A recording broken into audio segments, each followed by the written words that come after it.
जैसा कि डिस्प्ले हो रहा है प्रथम कोटि अभिक्रिया, फर्स्ट ऑर्डर रिएक्शन, तो आज हम इसी के बारे में पढ़ेंगे। लेकिन एक क्वेश्चन ये होता है कि हम पहले भी प्रथम कोटि अभिक्रिया क्लास में पढ़ चुके हैं, तो फिर आज इसके पढ़ने का क्या मतलब है। तो पहले जो प्रथम कोटि अभिक्रिया पर है, आज जो पढ़ेंगे वो सेम होगा, लेकिन प्रथम कोटि अभिक्रिया का जो व्यंजक निकलेगा, एक्सप्रेशन जो निकलेगा, वो थोड़ा अलग होगा। आज जो व्यंजक निकलेगा वो इस प्रकार से होगा कुछ, K equal to 2.303/T log A/A minus X होगा। और हम लोग जो पढ़े हैं वो व्यंजक हमारा था log A concentration equal to, या R जो भी होगा, minus KT/2.303 plus log R concentration naught. इसको हमने ln A भी लिखा था। A या R जो अभिकारक के लिए लिखना है वो लिखा जा सकता है, minus KT plus ln R concentration note. ये दोनों समीकरण हम पढ़ा चुके हैं, लेकिन कभी कभी ये जो है ना, ये समीकरण देखने को मिल जाएगा, इसलिए आज हमको इसे भी देख लेना चाहिए ताकि दोनों में से किसी का उपयोग करके प्रश्न बनाए जा सके। तो शुरू करते हैं। अब परिभाषा देने की ज़रूरत है नहीं, क्योंकि हम परिभाषा पहले ही पढ़ा चुके हैं।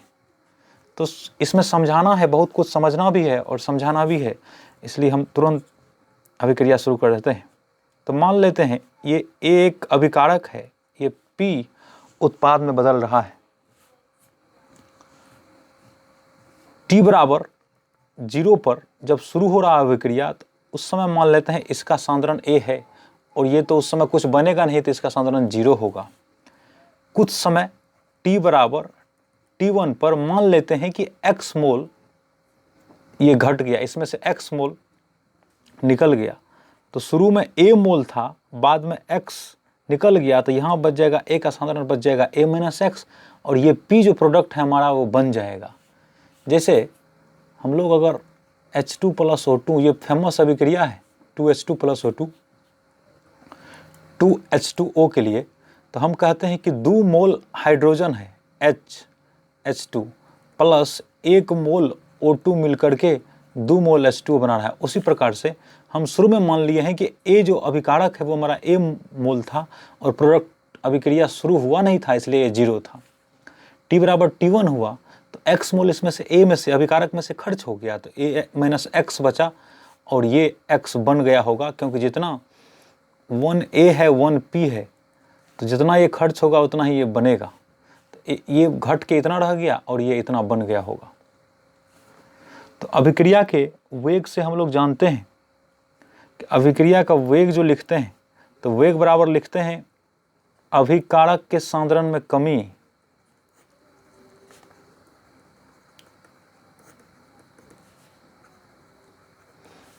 बटे समय अंतराल। और इसको दूसरे तरीके से ऐसे लिखते हैं, प्रतिफल के सांद्रण में वृद्धि, प्रतिफल के सांद्रण में वृद्धि, और जो इस वृद्धि होने में समय लगा, अर्थात समय अंतराल।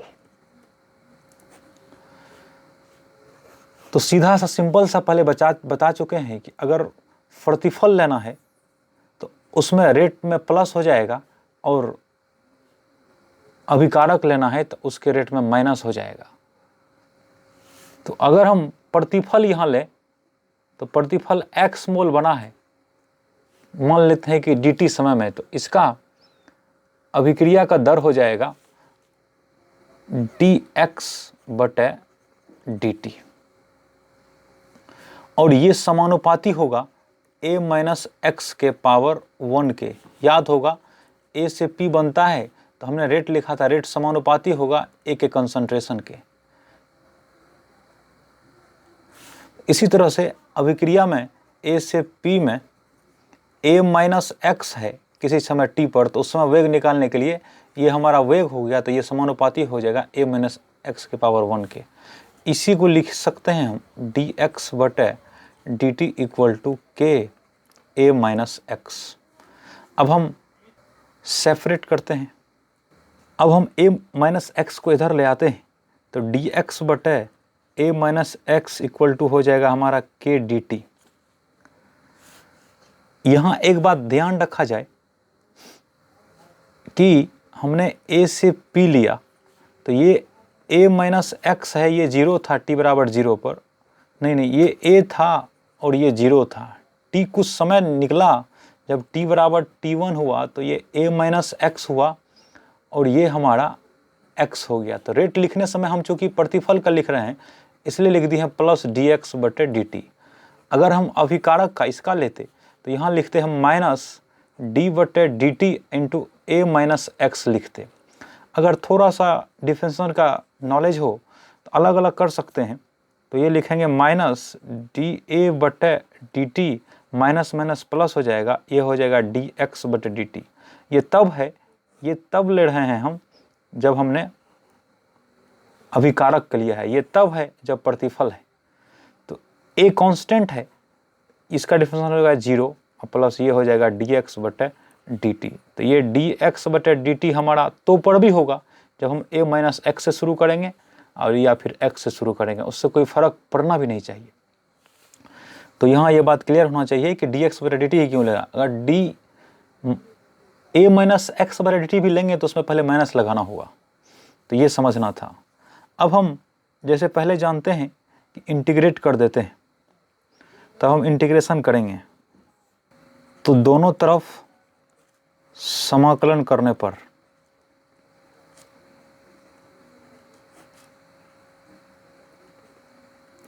तो समाकलन करेंगे तो इधर लिखेंगे डी एक्स बटे ए माइनस एक्स, इधर लिखेंगे के इंटू डी टी, इधर भी इंटीग्रेशन करेंगे।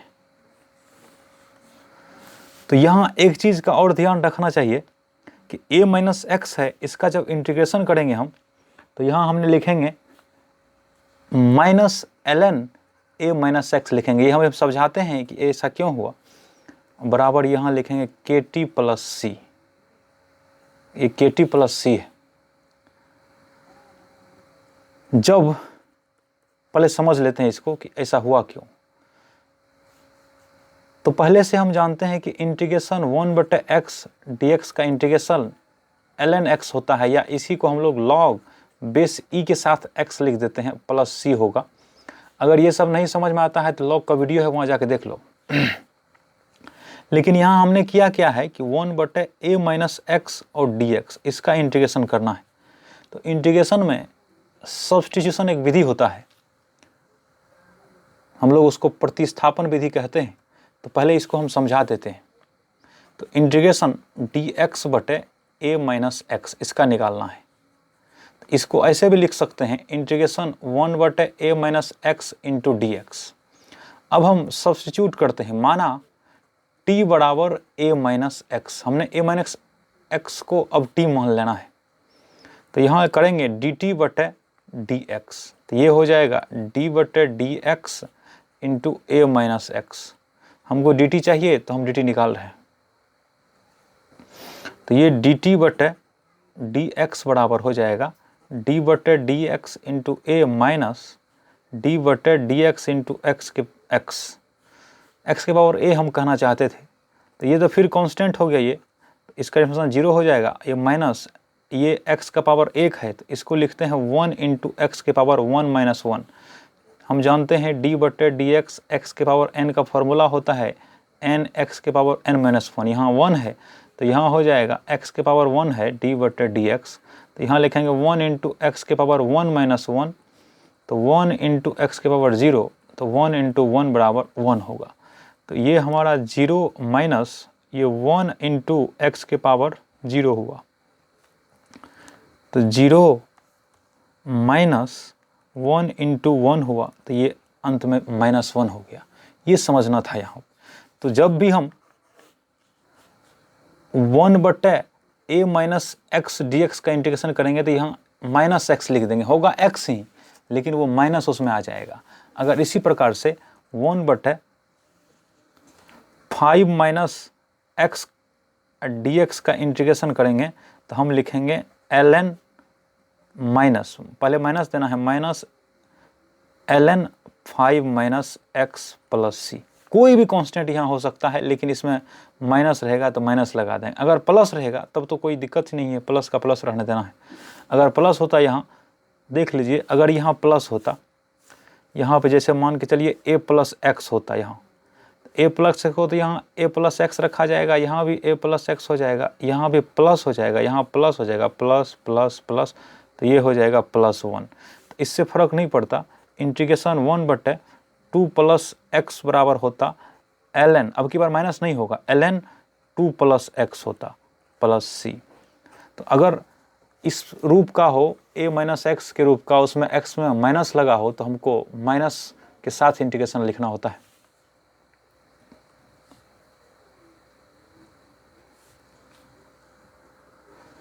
तो अब हम वापस से यहां चल आए हैं, minus ln a minus x, यहां से आगे बढ़ेंगे हम, इसको मिटा देते हैं। अब जब t बराबर 0 होगा उस समय x बराबर भी 0 होगा। यहाँ हम माने जिस समय t 0 था उस समय x कुछ बना नहीं था, तो इसलिए इसको हमने 0 मान लिया है। t बराबर t1 पे x बन गया है, तो यहाँ फिर से बढ़ते हैं, t बराबर 0 पे x बराबर 0 था, तो यहाँ लिखेंगे इस समीकरण से, इस समीकरण को स्टार मान लेंगे, तब minus ln a minus 0 equal to k into T के बदले 0 है तो 0 और प्लस सी। तो यहाँ लिखेंगे माइनस ln a बराबर k इंटू 0, 0 प्लस सी हो गया, तो c बराबर हो गया माइनस ln a। इसको हम स्टार समीकरण में रख देंगे, तो स्टार में रख देंगे इसको, तो ये हो जाएगा minus ln a minus x बराबर के T plus minus ln a। इसको हम इधर लाएंगे, लेफ्ट साइड लाएंगे, ln a को हम लेफ्ट लाना चाहते हैं इधर, तो इधर माइनस लगा हुआ है, जब इसको इधर लाएंगे तो ये प्लस हो जाएगा, तो ये हो जाएगा प्लस, लिखने की ज़रूरत नहीं होता है, ln a, यहाँ माइनस है, ln a minus X equal to हो गया के टी। तो पिछला स्लाइड में हम लिखे हैं कि ln a minus X equal to है के टी। अब ये log m minus log n के रूप में इसको सोचा जा सकता है, तो यहाँ log m minus log n बराबर होगा log m बटे n, तो ln a बटे a माइनस एक्स बराबर के टी हो जाएगा।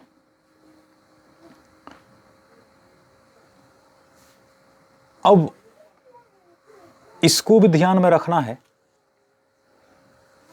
अगर यहां भी देखते हैं इस समीकरण में, डबल स्टार कर देते हैं इसको, तो ये भी सरल रेखा है, क्योंकि जब a माइनस एक्स को इधर कर देंगे तो ये प्लस के साथ हो जाएगा, उसी तरह का कुछ रूप हो जाएगा। इस के टी को इधर रहने देते हैं, ln माइनस एक्स को इधर ले आते हैं, तो ये हो जाएगा हमारे लिए ln a माइनस के टी बराबर ln a माइनस एक्स। तो उल्टा करके लिखेंगे ln a माइनस एक्स बराबर माइनस के टी प्लस ln a। ये हो गया है हमको ln r या a, जो भी लिखा था हमने, बराबर माइनस के T plus ln r note, या ln a इक्वल टू या माइनस के T plus ln concentration a note. ये सेम उसी रूप का है, लेकिन यहाँ a के बदले हमको, वहाँ जो जिसको हमने a नोट माना था उसके बदले हमको यहाँ a आ रहा है, और जो जिसको हमने a माना था उसके बदले a माइनस एक्स आ रहा है, तो सेम है। तो यहाँ भी देख सकते हैं हम क्या कि ln a माइनस एक्स और t के बीच का जो ग्राफ खींचेंगे तो ये सरल रेखा आने वाला है, ये t है और ये ln a माइनस एक्स है, तो इसका जो ग्राफ है वो सरल रेखा आना है और इसका ढाल माइनस होना है, क्योंकि यहाँ माइनस लगा हुआ है, के का मान पॉजिटिव होगा तो उसी जैसा ये हो जाएगा। ये अगर कोण थीटा बना रहा है तो इसका ढाल m इक्वल टू हो जाएगा माइनस के, और यहाँ पर ये हमारा ln a है, यहाँ से यहाँ तक ये हमारा इंटरसेप्ट जिसको c बोलते हैं ये a है। वहाँ जाके एक बार वीडियो फिर से देख लेगा, नहीं होगा, नहीं याद आ रहा हो तो हमने सिर्फ यही कहना चाहते हैं कि वो और ये जो रूप बता रहे हैं इसमें कोई फ़र्क नहीं है अगर हम ध्यान से समझें इसको तो हम इसको लेके आगे बढ़ेंगे। अभी यहाँ जो समीकरण था इसी को लेके आगे बढ़ते हैं। तो यहाँ ऐसा लिख सकते हैं K T equal to ln a बटे a माइनस एक्स। अब ये भी हमने बताया था कि अगर ln को हटाना है हमको तो 2.303 से गुना करना पड़ता है। तो यहाँ लिख सकते हैं K T equal to 2.303 log a बटे a माइनस एक्स। अगर हमको यहाँ से k चाहिए तो k को यहाँ रखने के लिए t को इधर लाना पड़ेगा, तो ये हो जाएगा 2.303, ये दशमलव है, बटे t इंटू लॉग a बटे a माइनस एक्स। तो शुरू में हमने जो कहा था कि दूसरा रूप का आएगा, ये आ गया। इसी को अगर t को यहाँ रखना चाहते हैं तो k को यहाँ करना पड़ेगा, तो ये हो जाएगा हमारे लिए t बराबर 2.303 बटे k इंटू लॉग a बटे a माइनस एक्स। ये प्रारंभिक सांद्रण है और ये t समय पर सांद्रण है, दोनों सेम है। समीकरण भी अगर देखें तो t बराबर 2.303 इस तरह से जो होता है वो सेम होगा। अब हम इसमें अर्ध जीवन काल निकालना चाहते हैं। तो अर्ध जीवन काल वहाँ हम परिभाषा बता चुके हैं, हाफ लाइफ पीरियड, कि आधा समय अभिक्रिया को पूरा होने में जो लगता है उसी को अर्ध जीवन काल कहते हैं। तो t बराबर अभी जस्ट पढ़े हम 2.303 बटे के लॉग a बटे a माइनस एक्स। जब x बराबर a बटे 2 हो जाएगा तो हमारा प्रारंभिक सांद्रण a था, जब आधा हो जाएगा तो उस समय हम मान लेते हैं t बराबर t हाफ हो जाएगा। होना भी चाहिए, अर्ध जीवन काल ऐसा होना चाहिए। तो इसी को इस समीकरण में रख देते हैं।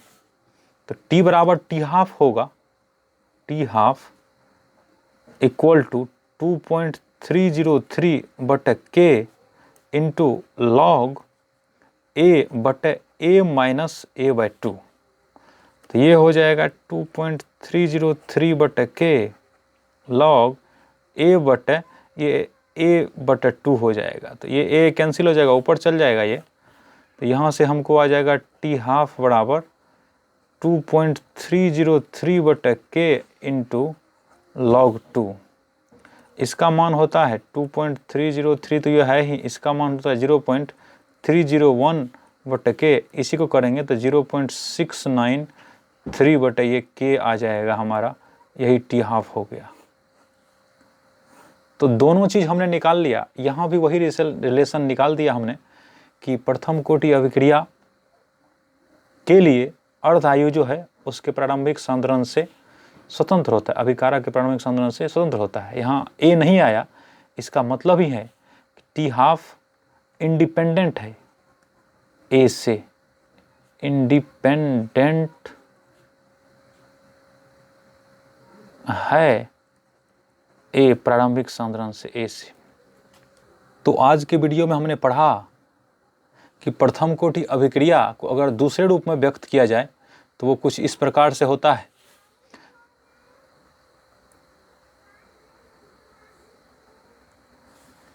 ये अभी अभी हमने निकाल के दिखाया कि ऐसा निकल सकता है, जबकि पहले पढ़ाया था इस रूप का। तो दोनों में संबंध भी बता दिया कि दोनों सेम ही है लेकिन दिखने में अलग अलग लगता है। इसके साथ साथ इसमें जो अर्ध जीवन काल निकलना है वो भी निकाल दिया। अर्ध जीवन काल पर भी कोई प्रभाव नहीं पड़ता है, पढ़ना भी नहीं चाहिए। तो इसी के साथ आज की वीडियो को ख़त्म करते हैं। किसी अगले दिन, नेक्स्ट दिन हम इस पे न्यूमेरिकल बनाएंगे, तो उस वीडियो का इंतज़ार करो।